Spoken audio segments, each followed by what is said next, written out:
Hi.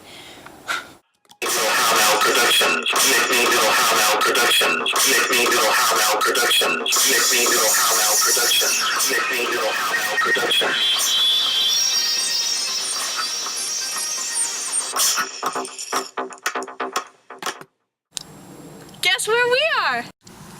On a trampoline. At night. Look at this. Oh my god.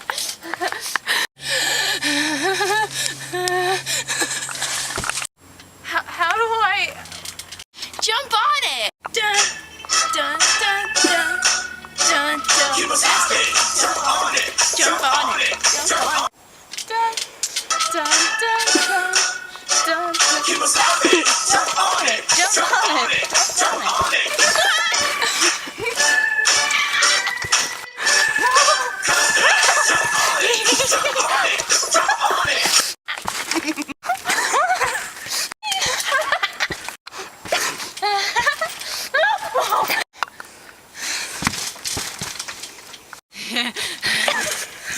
Tell me a scary story. Tell me a scary story. Please, please, please.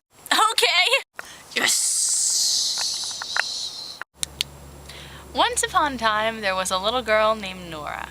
She was one of the ugliest creatures to exist on planet Earth. She lived in a house alone on top of a very high hill. People were afraid of her because of how weird she looked, so they just didn't go near her house. She survived off of eating her own fingers, which grew back each time she got them off because she was like a weird, defective child.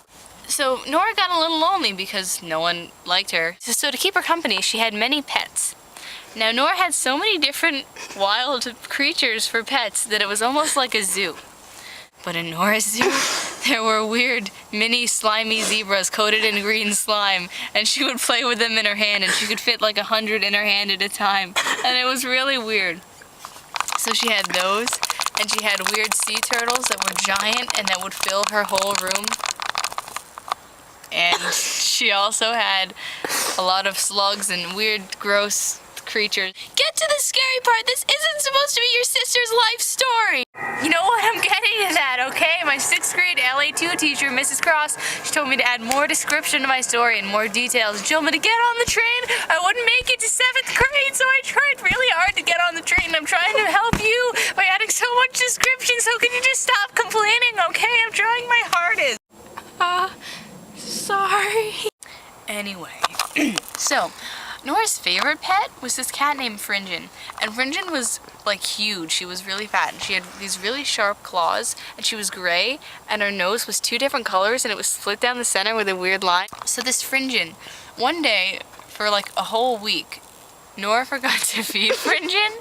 So Fringin began to starve and she hated Nora for this because she was very weak and she couldn't get up and get her own food. Not that Nora even had any because she was a horrible owner. So it was Nora's responsibility to take care of her. So she was like, you know what? I think I'll just kill Nora. So about 7 years later, the police finally went to Nora's house because they were like, wow, there's this kid living here and she hasn't come out for like 7 years. Maybe we should just see if she's still alive. So they find her like decaying body on the floor and it's been completely scratched up. But actually it wasn't even her body, it was just bits of it, like fragments of her skin, because Fringin ate her. But then it turns out Nora had a rare disease and was dying. So then Fringin died because she ate her and she got the disease. Ha! So the metaphor of the story is, feed your pets. Are you recording now? No! Can't even stay.